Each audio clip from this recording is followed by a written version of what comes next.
everyone, and welcome to episode 158 of the Down South Photo Show with me, Brendan Waits, here in Ocean Grove, Victoria, Australia, and the guy on your other, that way now, on your other screen or in your other ear if you're listening to the podcast. It's Cam Blake in Hobart, Tasmania, Australia. G'day, mate. Hello. I'm glad you didn't ask how I was. Can we get all the listeners and viewers to give Cam a collective hug? He needs one. Here you go, Cam. Thanks. I need something. You too. We've just been discussing off here what's going on, but anyway. Well, what better pick me up to have than to get on and record an episode of the Down South with myself? That'll fix you. Yeah, that'll make me feel heaps better. This has been on the top of my list of things to do today. That's right. That's right. Exactly. Shit. Yeah. So we'll get on to the week that you've had shortly. Okay. These are real tears, by the way. That's all right. We'll talk all about it. We'll get you on the couch. This couch behind me is. Oh, you've been on your couch too much in the last couple of years, haven't I? Well, you've got a whole weekend with me coming up too, so you get on that bloody thing, mate. We'll sort you out. Everything will be just fine. It'll be just fine and dandy. Thanks to all, whatever 1,000 of you for subscribing to the channel over on YouTube and listening to us on all your favourite podcast platforms.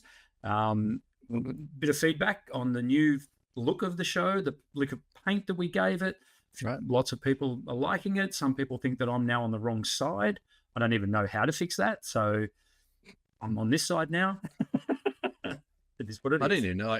I don't. Every time I think I'm on the right side, I go back and watch some of the episodes. I'm like, oh, I'm on that side all the time. I didn't realise. You're on the right side, which was the left. So are you on my side here? Are you on my side there? I'm on the other side. See that you on my screen. You're here. Well, point the other way, and you're pointing at me. So there I am. You're out in the darkness. Okay. So yeah. Anyway, the feedback was strong on the in a good way on the liquor paint, and all feedback is greatly appreciated here on the Down South Photo Show. So by all means, comment below on what your thoughts are. Don't give us any bad feedback this week, because you might get both barrels coming back at you. Let's kick things off with photo of the week, shall we? Have you got a photo? I can't see yours down there. Well, I've put yours up there. So. Yeah, first, so you can start digging yours up. I've got one sitting here. Don't you worry. It doesn't show me on this bit. No. This is my shot. It is. Yeah. This is nice. Okay, and my shot. No. Yeah. Well, that's about as much as I want to say about it. Yeah. No, it was good. This is a great shot taken out of a plane. I think we're looking at towards South Brittany Island there. I don't know what this little thing in the middle of it down the bottom is. That's just probably a no-name little island, but at the back is where the lighthouse for South Cape Island is, or South Brittany Cape is. So those two little islands you can see way in the distance off the Cape there, that's the islands that we would have taken the boat cruise out to see the seals. Off Brittany, off the bottom of Brittany. Yes, that is correct. Yeah, they are. Yeah. Oh, I was only out there the other day, and I don't know what they're called. Yes, but that's right. The lighthouse is somewhere sort of on that sort of just after the highlights in the water on that other bit. Oh, just smashed my microphone. Yep. It's going to be a good episode. Sorry, Mike. Yeah. So yeah, that was on our way back to Hobart. Okay. From the southwest. Yep. Let's talk about my image in a second, and then we'll come back to your story. But one little bit of feedback we did have was people would like to know what camera and lens was used to take that image. That's very good of you to remember that, because people were asking. Yes. So this was taken on the Olympus OM System 3, OM3. Oh, yes. And it was weird. That's the new one. And I was taking this with the Panasonic Leica 8 to 18mm lens. And I had my camera set up to ISO 400 at f5.6. I couldn't tell you what the shutter speed was. I'd say it was, on average, it was around about sort of an 800th of a second or 1,000th of a second. It was pretty bright, even though it's a bit blue. So they'd be rough. And I did have a polarizer on it to sort of try and combat the window or any window reflections that may occur out of a plane. Shooting this way, I was a bit okay. The other side was a bit glary, but they were the settings. So if you're shooting out of a plane window, what's your technique other than a polarizer for minimizing glare? First thing I recommend is try and wear some dark clothing if you're in there as a passenger, because if you're wearing white, it reflects on the inside of the plane. So try and wear dark colors is one big tip. and then try and get as close to the window without scratching the window or your lens and stuff like that. You can get like big sort of rubber domey things that go over the windows that people use when they go out. They're pretty cool, but they do take up a bit of room, and you do look like a bit of a knob with them as well. So my main thing is I just wear dark clothing and try and keep it as close to the window as I can. And like I said, just try and get that polarized. You're never probably going to get rid of all the reflections. I think all these photos I took on this day, there was something happening where I had to sort of just quickly clone out a little reflective dot or something like that. So, but yeah, this one just caught my eye. I had the light coming through the clouds, and then I thought I actually liked the more darker blue out to the right of the frame that sort of gets darker and then lighter again. I sort of like that bit as well. Well, this is one of the probably rare occurrences as well, where I'd totally give you a pass mark for the blown highlights on the water, because I think that adds a lot to it. They're not actually blown, no, Brendan. Oh, my bleary eyes, they kind of they are about minus two little tweaks on the highlight slider just to bring the red glowing clipping thing off. But yeah, you're right. They are bright. So it was just a bit tricky with that one. Yeah, no, definitely. You had your hands full with the lighting conditions while you're in the air, traveling at God knows what speed, and flying the plane. Like I had the instruments in my hand, and yeah, that's right. In-flight commentary, and people definitely get value for money on one of your trips. Yes, they do. You keep stirring that pot, don't you? Shall we put up my photo of the week? Please, let's change something really quick. Okay. This is an oldie but a goodie. Hey, haven't you shared this one before? Talk about blown highlights. Yeah, probably. But I was at a bit of a loss because I haven't had the camera out much, I'm going to admit. Other than my trip down to Bruni and when I went up to the Mallee 2 weeks ago to scout for the workshop. Haven't really had it out much. And that's not for... It's not like I don't want to. I probably do want to, but I've been pretty busy, I guess. But you have that ebbs and flows. You have flat spots. Even a man who has co-hosted this show twice, who dropped into the shop during the week, Mr. Ash Hughes. We were having this very discussion about how you go through times where you just don't really want to do it, and that's fine. Yep. So it's supposed to be fun. I can relate to that. Yeah. Why have you blown the highlights in the sun? Like, there's certainly detail there you could have captured. Yeah, in the sun, like a sunspot. There's actually I actually sort of had to run a lot to get this shot, because these two guys came out of their surf with their longboards, right? And I had to sort of run to the right to get to the left, actually, to get them lined up with the sunset. And I actually got them silhouetted. There's another shot just before this where they're silhouetted right in front of the sun. Didn't quite do it for me. This, for some reason, even though it's out of balance, it's sort of added to the balance. I don't know why. I just think I just think this looks more balanced. It's probably because you can see all of the reflection of the sun on the sand there, which is a little what do they call that thing in Broome when the moon, the stairway to heaven or something? Yeah, the stuff. Yeah, there's something. Yeah, got a similar effect to that. And funny thing was, I never noticed the power lines in the distance when I took the photo. I was too busy looking at these guys and lining up the silhouettes. I actually like their feet. The way their feet are sort of on the angle, I reckon, looks really cool. Yeah, as well. Yeah, that might have been. It sort of adds a bit to it, does that? What settings do you remember? So this is done, believe it or not, on a Canon EOS 700D with a Tamron 150 to 600 at 600. Yeah. 600 mil. Yeah. So, which is equivalent on that thing, because it's a crop sensor, of about a 900 mil focal length on this. Right. So you took it from the shop door. Yeah, pretty much. Yeah, I was just on the beach. And so what you're looking at here is looking from Ocean Grove Main Beach, so where the Surf Lifesaving Club is, looking straight across the Barwon Heads. And if you look just to the left of the sun, you can see a chimney. And is that your house? That is the Barwon Heads Hotel. Fun fact. Yeah. So we're sort of looking across that way. In terms of exact settings, I'd have to have a look, but I don't know. I would imagine. How long ago did you take this? I reckon this is 2017. If I was a betting man. That's 8 years ago. 8 years ago, yeah. So there you go. That's the last time you had your camera out. That's right.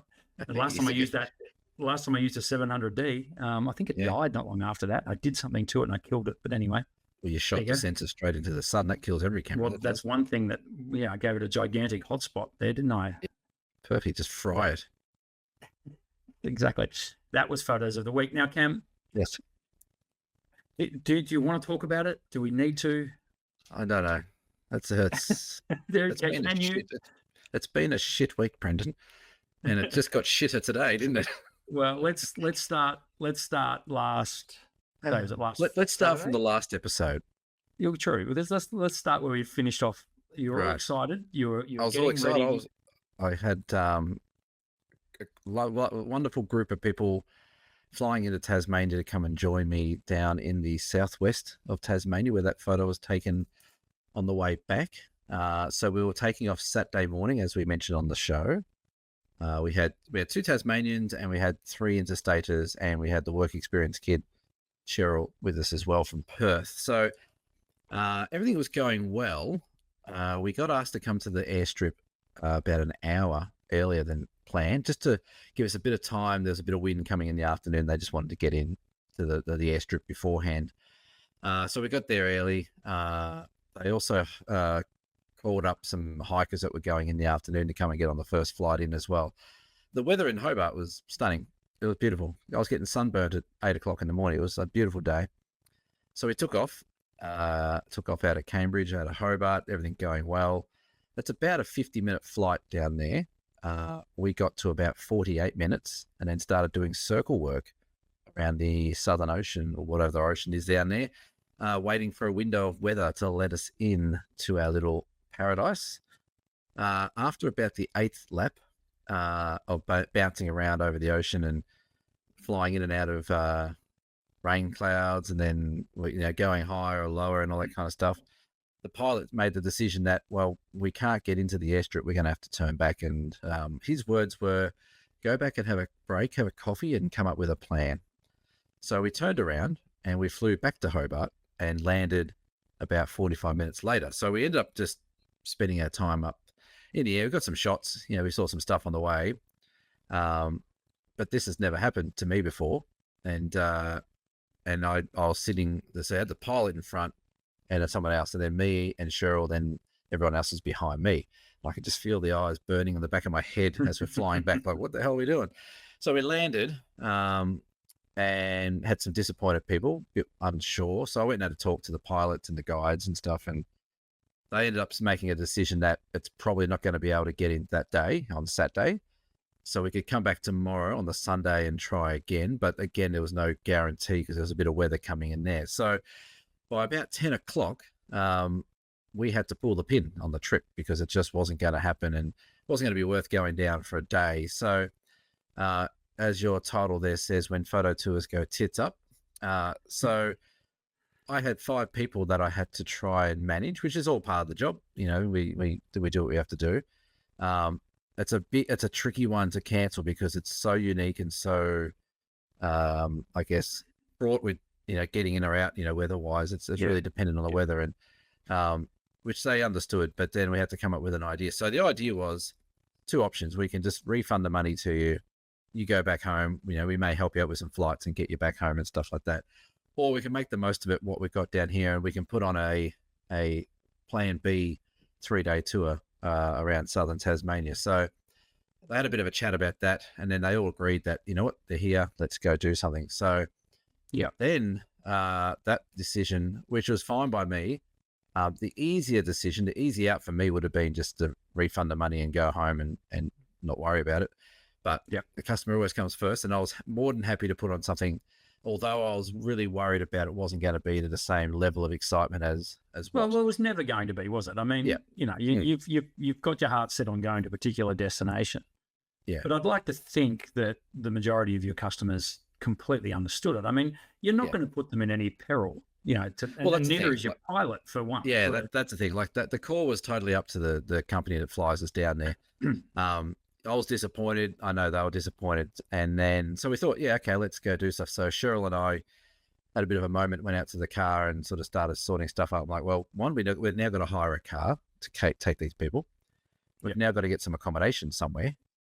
We've got to put something together. So So what we did, we spent the next 10, 15 minutes. We hired a car. That was fine. I'll tell you a story about hiring a car, and I'll give a really good shout out. It won't be a good shout out. I'll give a shout out to a hire company that can kiss my ass once we get going.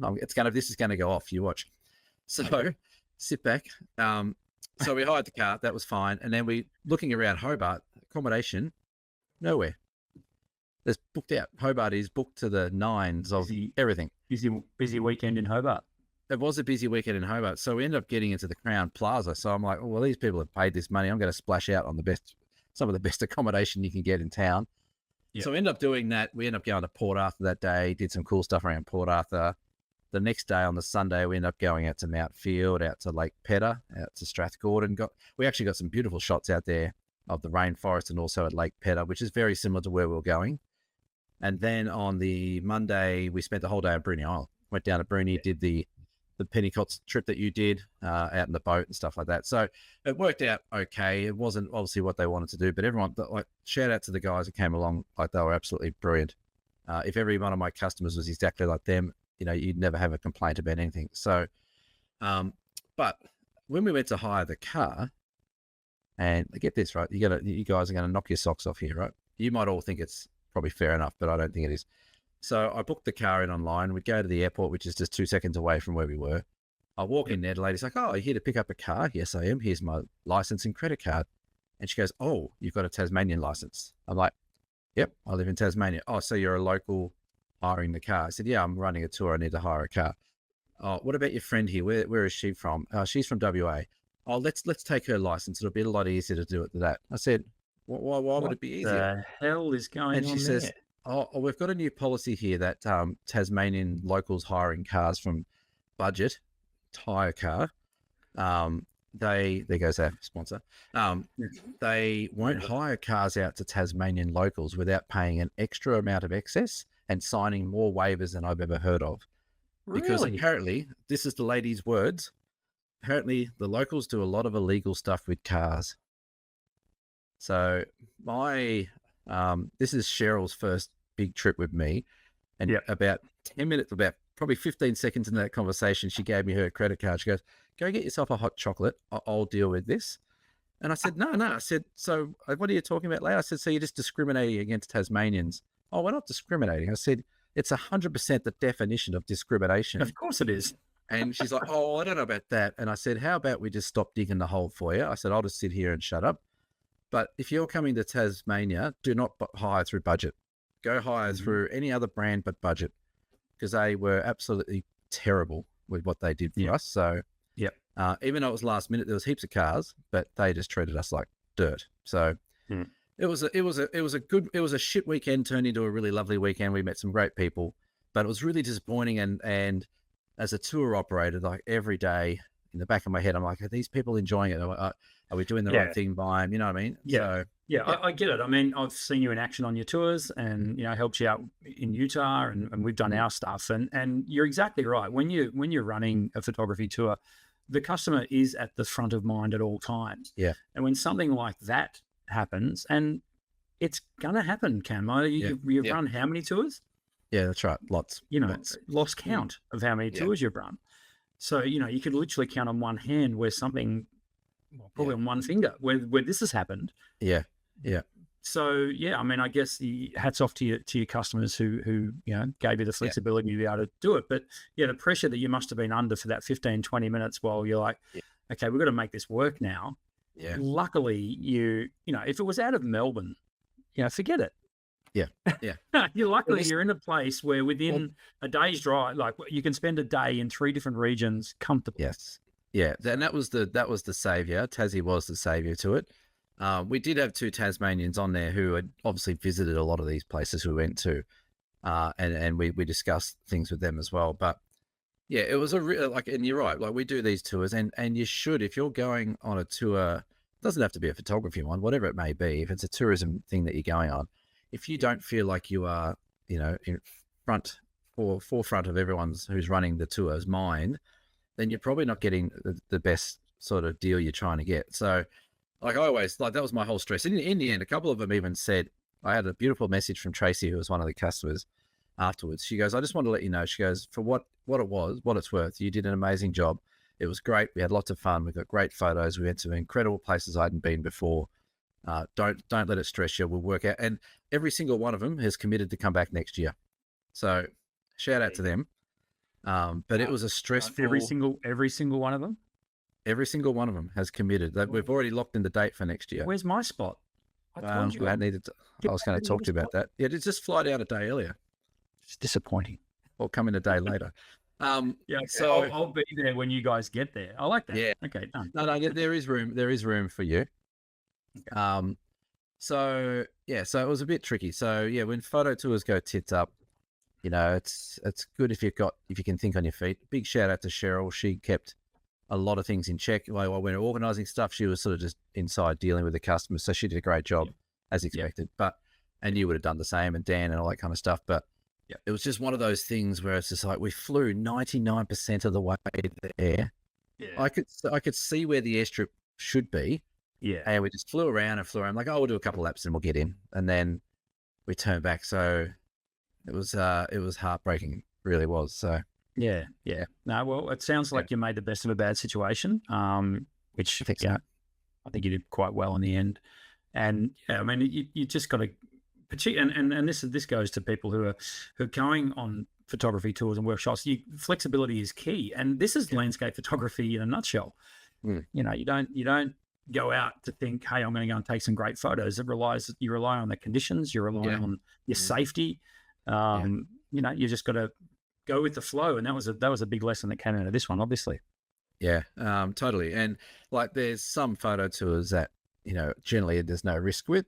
This one, you're in the hands of Mother Nature, and the pilot said, what did he say? He said something along the lines that looks like she's not letting us into Southwest today. We're not meant to be here, so we'll just get out of here. And right call, like it's all in their hands. But yeah, just disappointing. But it's an interesting one, and you learn lessons from each thing. Like we've had one of these tours before that got delayed by a day, so we certainly recommend people get travel insurance when they come on any trip. Really, you should be getting travel insurance. I know people think, I'm just going around Australia, I won't worry about it.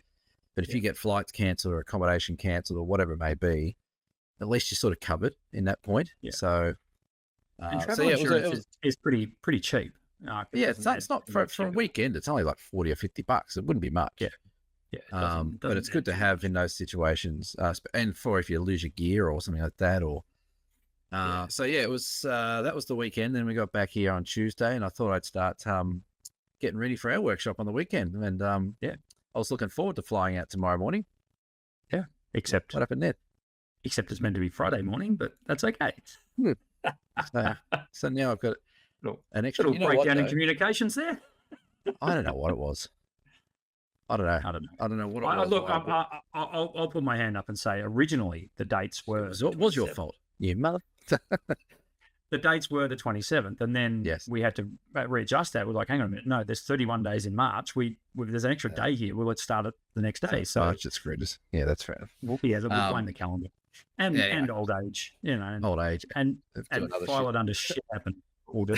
It is shit happen. So, but you know what? I'm getting over that now because I might just sleep in. I might make an executive decision tomorrow. I'm going to sleep in. I don't need to go anywhere. Chill out. That's right. I might start on the beers early.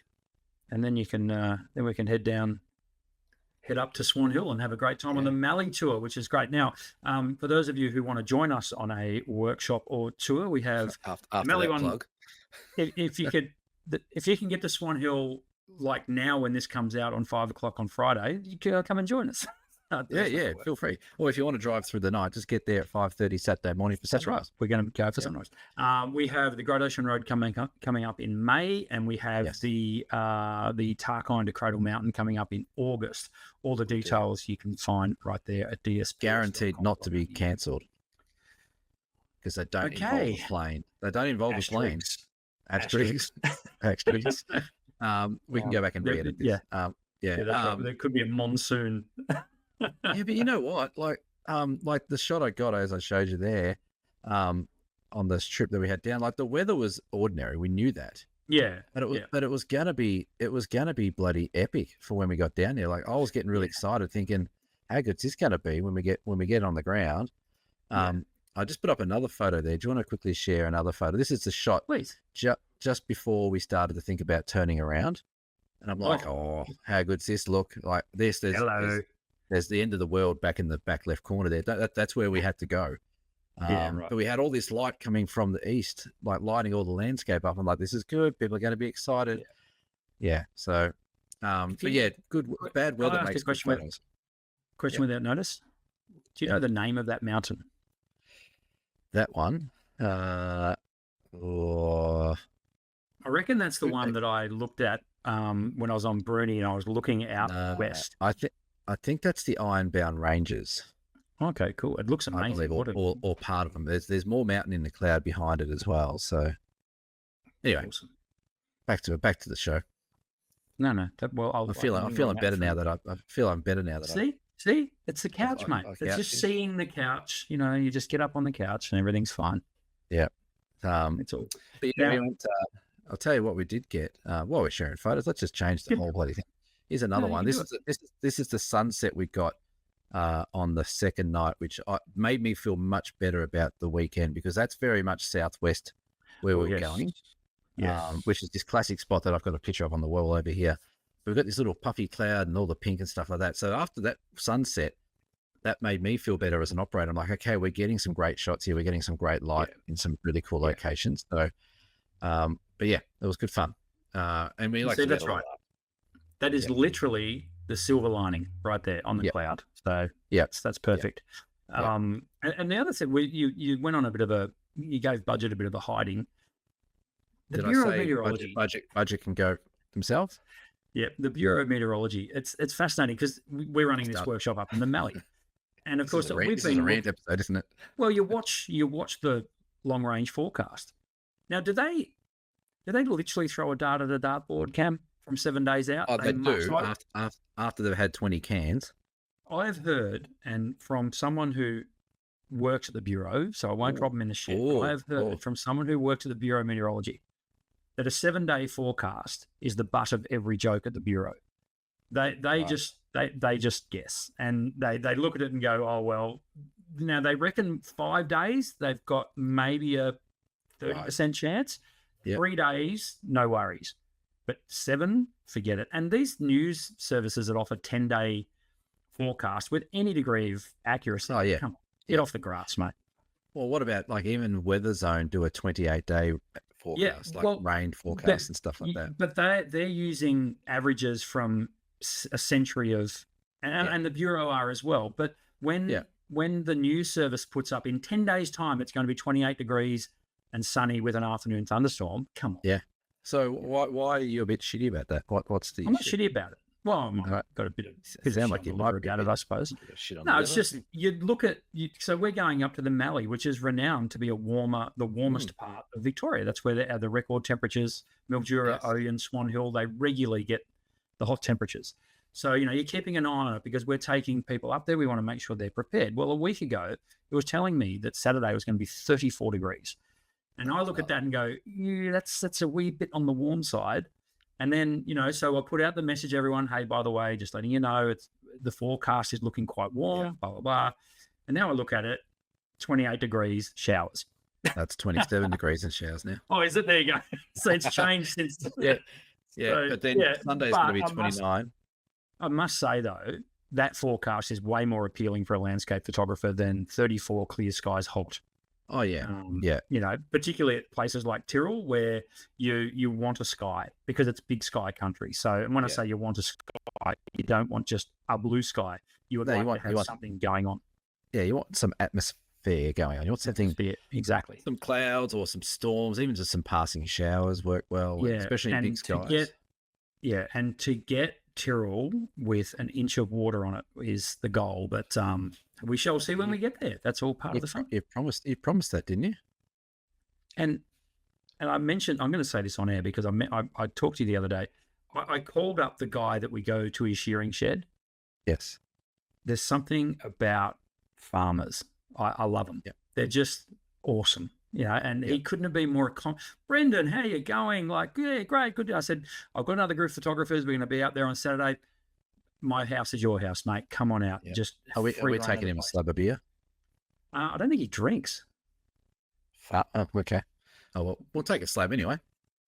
There'll be one in the van. Be honest, man. Yeah, no, it's good. The country folk are generally pretty good, aren't they? They don't mind helping out, and as long as we do the right thing. Which last year was the last time we went there was great. We did the natural light workshop in a little wool shed there, and then there was all these beautiful patterns around and old machinery, and made for a very cool afternoon shoot. We'll get some good black and white stuff there. That'll be great. Shall we move along to another topic, Cam? Because you put a would you like to bring the topic up, or would you like me to? Well, I just to go on top of how to deal with the disappointment of not making the cut in photo comps. This is interesting. That's an interesting one. Not that I expect to make the photo comp cuts. Well, you never expect it. No one expects it. So about the only awards I ever try, or the only competition I ever try and enter, is the Australian Geographic Nature Photographer of the Year award. I think they got a massive title. The one that's held in the South Australian Museum always gets great shots in there. Tends to be more focused on the less overdone landscape or categories, not so over edited. But after the weekend, I come back and I'm like, what a shit weekend. That was a lot of pressure, a lot of stress. The first email pops in my thing on the Tuesday morning is, unfortunately, sir, you've been unsuccessful in all the photos you've put in. And I went, my heart sunk. I'm like, really? Like, not even one made it past anything? And then I let it sink in for a couple of minutes, and I actually got quite disappointed about it, which is not usually like me. I usually have a minute. I'm like, whatever, stuff it. I think it's safe to say you weren't in a great frame of mind. I probably wasn't. I probably was a bit tired and stressed out. But it got me thinking about, obviously, everyone's not made the cut of photo comps at some stage. How do we deal with it? We speak to a lot of people on workshops who are in camera clubs who, when they do their competitions or they do their critiques, they sort of get down if someone says something about their photo. Like, how do we deal with the disappointment of not actually getting what we think recognition is deserved on images that we enter into photo comps? We obviously don't enter them in because we think they're crap. We enter them in because they think that's our better work and we want to show and see how it goes. But then when you get something back saying, sorry, you've been unsuccessful, that's a tricky one. So I thought it'd be an interesting topic to talk about. It is. Well, the first thing I thought was I never have ever once taken a photo with a photo comp in mind. Yeah. First and foremost. So like I don't shoot for that. I think a good rule of thumb when you're out taking photos is to shoot for yourself and always look to please yourself with your image. I've been guilty a couple of times of shooting commercially. And what I mean by that is it's an image that I don't necessarily like, but I know it'll sell. And that's the nature of the beast. We're professional photographers, and I have a gallery of my work in my shop. And so, hey, there's a cool shot of an ocean grove set of steps going down the cliched shot, but I know it's going to work and I know it's going to sell. So I'll take it for that. But I've never once shot with a comp in mind. Having said that, over the journey, I'm struggling to think whether I've ever actually entered any of my photos in a comp. I might have once or twice, but never got anywhere with them. It's always so subjective, of course, and it depends on who's looking at it, who's judging, and it also depends on the competition. Now, Cam, the photos that you entered, how many did you enter? I did about 6, I think it was. Yeah, okay, maybe 6. Yeah. And there was like a black and white category. I put a couple in. There was landscape. I put a couple in, and then there was a couple of wildlife ones I put in as well. Yeah, okay. I mean, I guess what it comes down to, and you'll do this because I would, is when the winners come out, you'll compare. You'll go, well, that's the next heartbreak. That's right. Let's see what why I didn't get to the next step, Yeah. And invariably you will see an image, you just go, why? What? Yeah. How? That photo I took is 10 times better, but we're all biased towards our own stuff. Well, we are, yeah. And that's the thing. There's levels of sort of disappointment in a way. You don't make it to the original cut, then you see the ones that make the cut, then you see the ones that win. And you're like, really? I got my knickers in a knot last year on the same competition because the one that won the landscape last year was a carbon copy of a shot I entered in 3 years prior that I told someone about and that we spoke about on the show. So that was disappointing.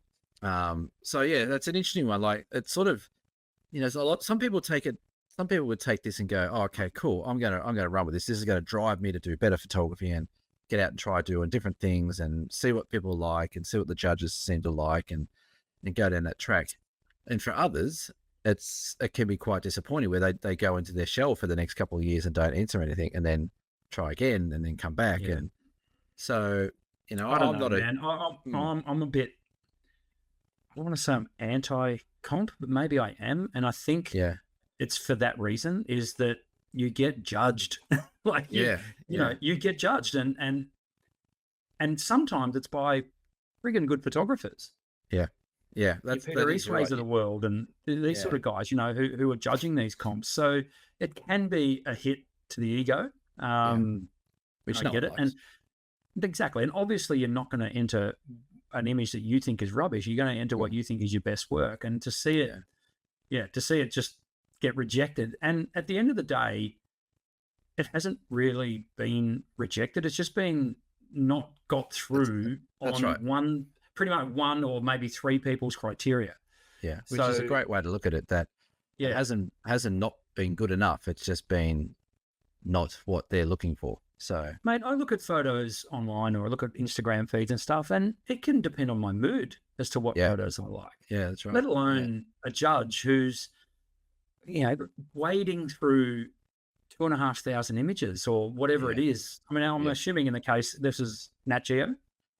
Osgeo. Osgeo. So how many entries would they get? think there was 1,800 entries or something like that. So it's a lot of entries. So you can well imagine. You know, so you know, to me, that's like, okay, if I want to win this thing, you know, do I want to stand out? Is that going to affect the way I shoot and affect the image that I enter? Because everyone's looking to stand out. So do you go the other way? Yeah, you know, that's right. Like you're trying to find the magic formula as to what's going to get in front of people, and you can't. No one knows unless you're the judge. You don't know. So so subjective, and that's the annoying thing about it. And it's the same when the few times I've judged at camera clubs. First of all, I don't think I'm worthy to judge anyone's photos, so I'm reluctant to do it. But some camera clubs just come begging, and they're like, "Please, like, can you?" So I went to Colac last year and judged their camera club. I had the best time. Like, I was there with. There was only like 15 people in the club. They all put a photo in. It was lovely, and the best part was they took my criticism really, really well. Prior to that, I did a couple of other local camera clubs, and twice I had run-ins with people that, you know, really got upset. They just got upset with. It's like, oh, hang on. Well, do you want me to come back? Because I won't. If this is how it's going to be. Yeah, you know, that's the other thing. I guess looking at it from the judge's point of view, you know, they're under a lot of pressure as well to pick out images and not try and just disappoint. If you're gonna enter your stuff, then you've got to be prepared for what comes with that, and you can't just enter it and think that's the greatest photo of all time. That's a winner. Yeah, that's right. Yeah. So anyway, it was a bit disappointing, but look, I'll enter each year again, and it does drive me. I'm one of these people. It's like, oh, all right, well, let's see if I can just try and get some nicer shots throughout the year and see what I come up with. And if there's something that I think is worthy of entering, I'll try again. Like I did make the shortlist a few years back where I was in the shortlist of landscapes, which was great. But maybe also on the back of that, maybe I'm thinking, well, I've made it before. Why am I not making it again or something like that? But it's a little bit of a dent in the ego, but that's probably not a bad thing for me. So no, that's right. And every now and then you need a little spark, and even if it is from a negative place, you know, it's how you turn that around, and you know, because at the end of the day, Cam, you're a good photographer, you know. Yeah, and I'm like you're the same. Like we're confident in our own abilities, so it's not an issue of thinking, oh well, that's it. I'm a shit photographer. That's it. I'll go burn the camera and, you know, take up karate or something. You know, it's not like that. So it's just that. Yeah. And thank you for saying I'm a good photographer, but I don't know. I look at my work and I compare it to other people. Compare it to yours, compare it to whoever else, and I always feel like, man, I'm not that good, you know. And that's not false modesty. That is true. I look at stuff and I'm like, no, I'm never at that level. Having said that, over the last, and maybe this is why I haven't had my camera out for a little while, because I've been busy going back through some photos. Some of this Utah trip stuff, I'm so happy with some of that stuff that we got. Yeah. over there, which is all about getting yourself into these good locations, I suppose. But we could go down a rabbit hole for ages. We won't go there. So it just leads us to our third point of the night, and that is what we said earlier. Is it okay to be sick of photography? And of course it is. I think we've come to the conclusion that, yeah, it is. Don't get sick of it to throw it out. No, it's okay to get your knickers in a knot for a little while about it, and it's okay to lose your mojo, because when it comes back, it's awesome. You know, you can't have ups without the downs, right? So like how many games of golf have we played? We're absolute hacks at golf, but we keep coming back, don't we? Yeah, it's that old thing. You know, there was a T-shirt I saw. It said, "I hate golf. I hate golf. I hate golf." Oh, great shot! I love golf. Yeah, that's the same thing. Like, you know, so I've been a bit down the last few days, obviously, and the tour didn't go well. I got the disappointment of photo comp, and you know, even just getting ready for our trip coming up here, I'm just a little bit flat. I'll be fine by the time I get up there, but you know, like you sort of like, oh, you know, maybe is it okay to not to live, eat, breathe photography 24/7? Is it okay to have a couple of days off where I don't care about photography? And I think it's probably unhealthy to stay, you know, or to hide any of those feelings. You know, it's just like, you know what? No, I'm not feeling it. You know, just fine. Yeah, put the camera away. No problem. So this is where we say, if you want your counselling done on the Down South Photo Show, please send us through your topic of counselling that needs to be addressed, and Brendan will put you on the couch. Now, if you've listened this far, I've neglected to do some homework off the top, and that is our photo comp for the month of April. So as of April 1, which is Tuesday, if you're listening to this on the weekend that it comes out, we will have a new photo comp. And Cam, would you like to tell everyone what the theme is? It is tears. No, it's not. That's right. It is glass. So that stuff that makes a lot of things. Try and take some photos of that.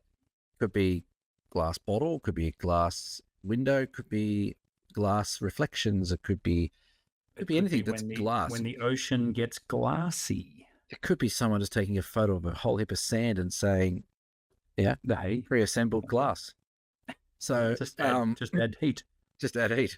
So glass. So we'll put that out. That'll be the 1st of April Fool's joke. We should have done April Fool's one. So that'll be, if you got the whole month of April, we'll close that down at the end of April. Then we'll do the People's Choice. Is it my turn to give a prize for the monthly? It's my turn for the main prize. It's your turn for the People's Choice. Okay. So Brendan will give So there will be a $100 gift voucher from... how many dollars? $100 gift voucher from Ocean Grove Camera and Photo. That will be up for grabs for the April comp through Facebook. So join us over there and... into the comp. Now, quick question without notice for you. Yes, sir. Our photo comps seem to only get entries from people within Australia. But we can do stuff overseas, can't we? We can get people to absolutely print stuff and you'd send it to them to a point. 100%. I guess it'd be no. Bring it on. I mean, it's Australian dollars, so it's like confetti, but you know, yes, absolutely. It's like shit tickets with everyone else. So even if you're overseas, like people listening in the UK, people listening in New Zealand, America, wherever you may be listening in from, but we want to see your backyard as well. So please enter something with glass. I'm sure there'd be some cool churches with glass or something like that in Europe, or someone glassing Trump over the back of the head. That'd be a good photo. So. Do we have time for a Dear Cam? We're at 45 minutes. Maybe put it on to next week. Okay, we can do that next week. Beer donations. Can I give a big shout out? I haven't done the proper ones yet. That's all right. We'll look up. Okay.